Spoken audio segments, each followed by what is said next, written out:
Hi, I'm Mahika, and today I'll talk about being the only girl child in a family of 10. So, like many others in India, I live in a joint family. My family consists of 10 members, including me, my parents, my paternal grandparents, my uncle, my aunt, and my elder brothers.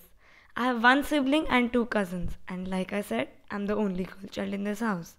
Now, some may see this as an advantage. Being the only girl may sound like a privilege, like I'm pampered all the time. But that's not true. The only advantages I get are by being the youngest in the family, also. Being a girl barely made things easier for me. If anything, it increased the pressure on me.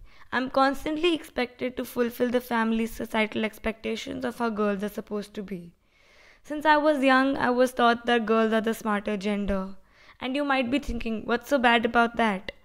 See, the problem was I wasn't told this on a regular basis, just when they wanted to stop me from arguing with my brothers or fighting with them. They thought it would be easier to control me than my brothers, and why bother controlling them also, since boys will be boys?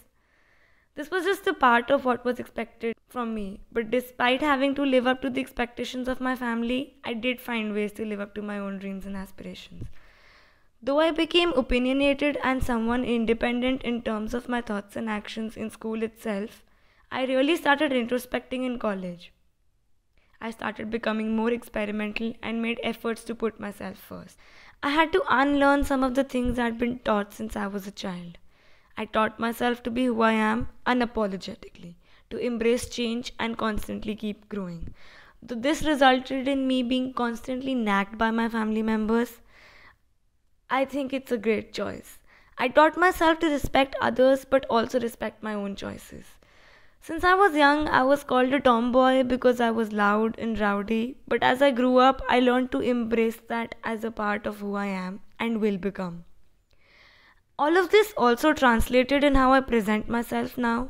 I gravitated more towards an androgynous approach in how I dress up. I got a few tattoos, an eyebrow piercing, and even got a mullet.